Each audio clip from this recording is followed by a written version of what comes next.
If you've ever been in a relationship that seemed too good to end, but too confusing to move forward, you might understand exactly what I'm about to say. If you've never experienced this, listen carefully so you don't make the same mistake. This video can serve as a warning and help you save years of your life. There are stories that don't end for lack of love. They end for lack of direction. And that was the first thing Savannah only understood after she turned 30, when she had already invested 8 years of her life in something that seemed promising but never materialized. Savannah is 34 years old today. From 24 to 32, she was in a relationship that, to an outsider, seemed destined for success. They loved each other, were compatible, shared plans, and talked about marriage as if it were just a natural step that would come at the right time. There were no major scandals, no betrayals, no explicit disrespect that would justify an impulsive breakup.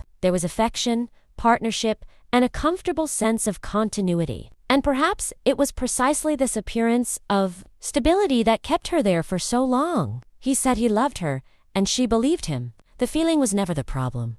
What Savannah took a long time to realize is that love isn't synonymous with decision. Whenever the subject became more concrete, there would always be it's not the right time yet. Let's organize things better first. We need more time.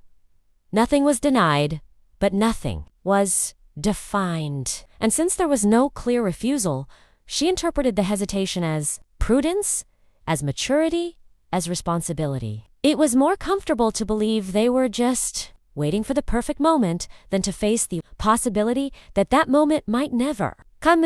Over the years, a silent restlessness began to grow within her. It wasn't a lack of love, because there was affection. It wasn't a lack of companionship, because they were together. It was a lack of clarity. She lived in constant expectation, as if she were always just a few steps away from a confirmation that never materialized. Every conversation about the future rekindled hope, but none translated into concrete action. And without realizing it, Savannah began to confuse emotional intensity with real commitment. Today, she understands that what was wearing her down wasn't a lack of feeling, but a lack of direction. She didn't need more passionate declarations. She needed a clear stance. She needed to know if she was building a life or just upholding an undefined promise. Because love can be profound, sincere, and still insufficient when it's not accompanied by clarity. And that's precisely where many women remain longer than they should, believing that feeling deeply is the same as feeling secure. If this story resonates with you and is helping you see something that previously seemed confusing, please like this video so I understand that this content is truly impacting you. When you interact, I know it's worthwhile to continue bringing profound reflections like this, and it also helps the channel grow and reach other women who need to hear exactly this message. And stay with me, because Savannah still has a lot to teach you for a long time. Savannah believed that staying was synonymous with emotional maturity, because in her mind, giving up would be proof of impatience, and she didn't want to be the woman who leaves when things get tough. She told herself that long-term relationships require resilience, that every solid history goes through confusing phases, and that pushing for definitions could ruin everything. Whenever she felt that silent discomfort about the lack of progress, she quickly reinterpreted it as personal anxiety, convincing herself that the problem lay in her haste and not in the absence of concrete movement. What she didn't realize was that staying wasn't a neutral state. It was an active decision that produced cumulative emotional consequences over time. Each passing year without clarity wasn't just a year of waiting. It was a year in which she adjusted her expectations to fit his reality. She began to normalize inconclusive conversations, began to accept vague answers as if they were natural steps in a process, began to call something that, in practice, never went beyond the realm of intentions, a construction. Staying seemed safer than leaving, because leaving would require facing the fear of starting over, facing the opinions of others, and facing the feeling of having invested so much in something that might not come to fruition. However,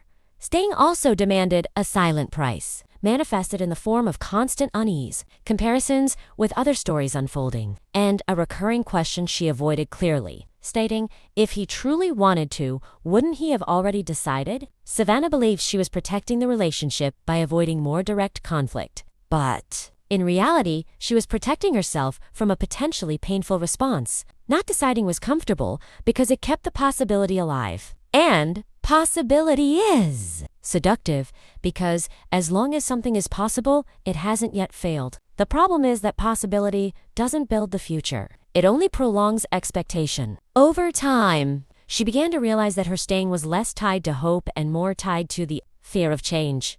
Because exchanging the known for the unknown requires courage that doesn't always seem available when we're emotionally involved, staying is also a choice.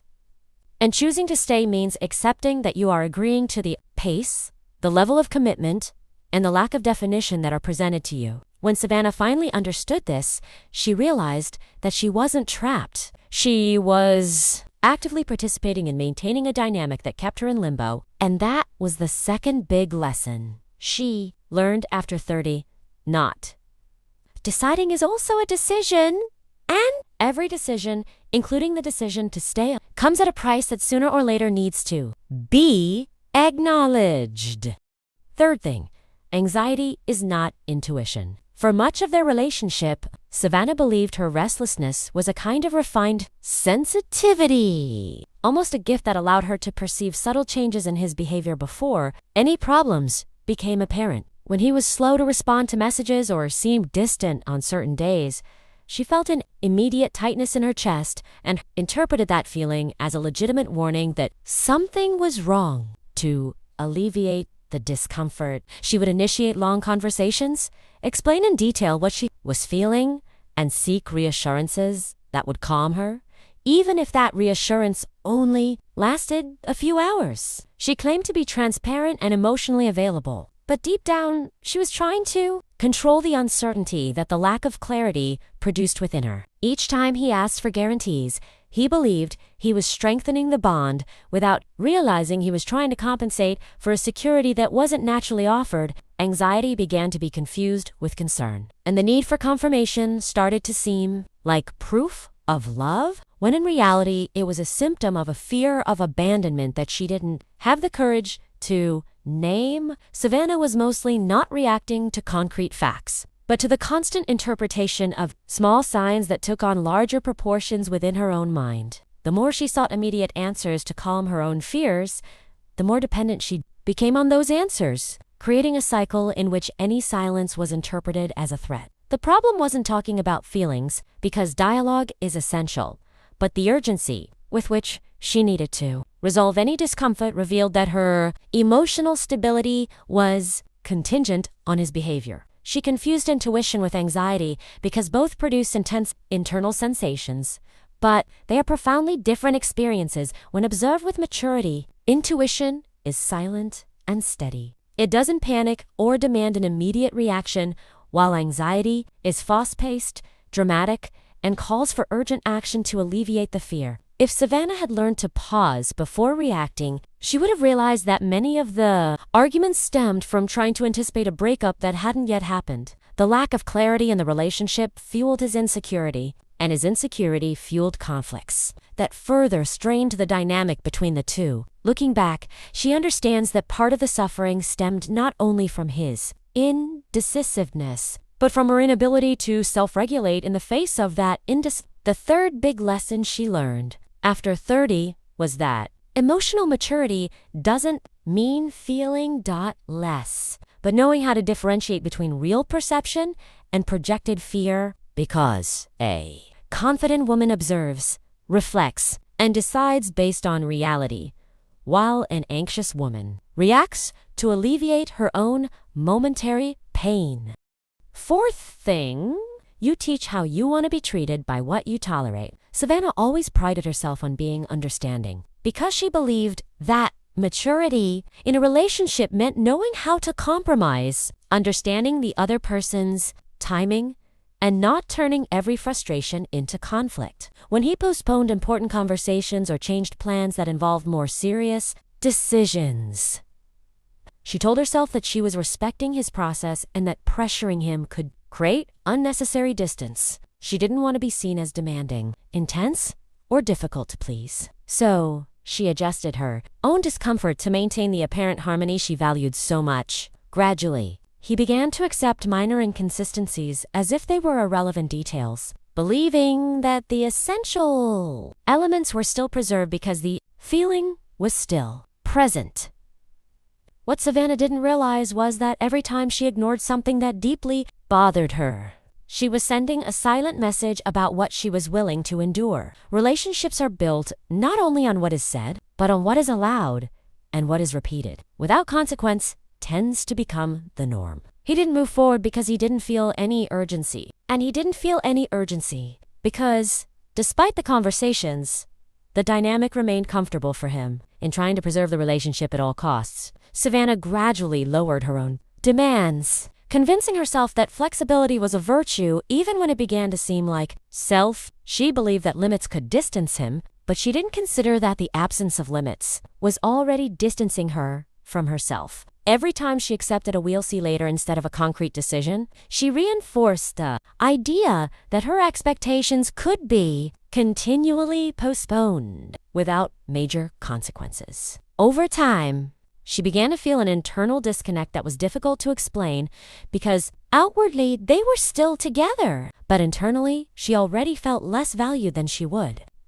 Respect doesn't come from intense speeches or repeated emotional demands, but from consistent stances that reveal how far someone can go without losing themselves. Savannah realized, too late for that relationship, that tolerating uncertainty out of fear of conflict is a subtle way of teaching the other person that their needs can wait indefinitely. She wasn't weak, nor overly needy, nor overly demanding, but she was trying to keep something alive by sacrificing small parts of herself that seemed insignificant in isolation, but became significant when accumulated over years. The fourth big lesson she learned after turning 30 was that what you repeatedly tolerate shapes how you are treated. Because taking a stand isn't about aggressive confrontation, but about consistency between what you say you want and what you accept to live with. Fifth thing. The loneliness I feared was lighter than the wrong company. Savannah's biggest fear was never exactly the end of the relationship, but the image she would have of herself afterward. Because, at 30, she believed that starting over would mean admitting that 8 years hadn't led to the destiny everyone expected. She dreaded the silence of the apartment, the absence of daily messages, weekends without shared plans, and, above all, the feeling of being behind other women who were already married or starting families. Staying, even with doubts, seemed less daunting than facing the narrative that something so long-term simply didn't materialize. While I was with him, there was still a possibility that everything would work out. And possibility is comforting because it keeps alive the hope that the effort invested will be rewarded. When the breakup finally happened, the initial emptiness confirmed all the fears she had silently harbored. Because the absence of routine creates an emotional echo that amplifies old insecurities. In the first few days, Savannah felt a mixture of sadness and disbelief, as if she were unlearning her own identity after so long sharing decisions and expectations. However, as the weeks went by, something began to change almost imperceptibly because the silence ceased to be a threat and became space. She realized that, for the first time in years, she wasn't waiting for a decision that depended solely on someone else, nor was she adapting her plans to a future that was never officially confirmed. Loneliness, which had previously seemed like an abyss, revealed itself to be neutral territory where she could reorganize desires, revise boundaries, and recognize needs that had been stifled by the constant effort to keep the relationship functioning. Being alone didn't eliminate the pain immediately, but it brought a clarity that didn't exist. While she was still emotionally suspended within an undefined promise, Savannah began to understand that the pain of ending things was intense, yet honest, because it corresponded to a concrete decision, while the pain of staying was diffused and prolonged, fueled by continuous uncertainty. She discovered that the fear of being alone was less related to the absence of companionship and more linked to the fear of facing her own life without the distraction of a relationship that never seemed to take shape. Over time, solitude ceased to be synonymous with failure and came to represent autonomy, because being alone meant not sacrificing essential parts of oneself to maintain something. That wasn't progressing. This was the fifth big lesson Savannah learned after turning 30. The loneliness she feared was lighter than the feeling of being accompanied and yet still emotionally alone within a relationship that offered no direction. At 34, Savannah doesn't look back on the 8 years she lived as an irreparable waste, but as a period that was far too long, clinging to hopes that never translated into concrete decisions. She understands that she hasn't lost the capacity to love, nor was she naive for believing in the potential of a story that seemed promising. But she recognizes that it took her a while to realize that love without clarity doesn't build security. It only prolongs expectation. Today she knows that emotional maturity isn't about staying put at any cost, but about having the courage to recognize when a lack of direction starts costing her her own peace. If you're not yet 30, perhaps the greatest lesson is learning to observe actions with the same attention you pay to words, because plans repeated without defined deadlines rarely become reality simply with the passage of time. Don't be afraid to ask clear questions, because those who truly want to build something with you aren't intimidated by definitions. On the contrary, they feel relieved to walk alongside you with purpose. Learn early on that patience is a virtue when there is movement, but it becomes self-sabotage when it serves only to postpone a truth that is already evident. And if you're already over 30, maybe it's time to abandon the idea that there's a right age to start over. Because the only thing that's truly too late is staying where you already know. You're not being chosen with conviction. Starting over doesn't erase the past, but it redefines the future. And no woman should accept living in limbo just to preserve the appearance of stability. Savannah discovered that the real turning point wasn't the breakup itself, but the internal decision to no longer negotiate what she considered essential to feeling safe and respected. She realized that before she turned 30, she wanted to be chosen, but after she turned 30, she learned that choosing is also an act of power, especially when that choice includes herself. Love remains important, but not above clarity, not above taking a stand, and not above the self-respect that underpins any healthy relationship. If this story made you reflect on something you may have been avoiding naming, please like this video so I know this type of conversation really resonates with you and helps other women find the courage to pursue more conscious relationships. Share this with someone who needs to hear it and follow the channel so we can continue talking about love with maturity, depth, and the honesty that transforms experiences into real growth. And before I go, I want to extend a very special invitation to you.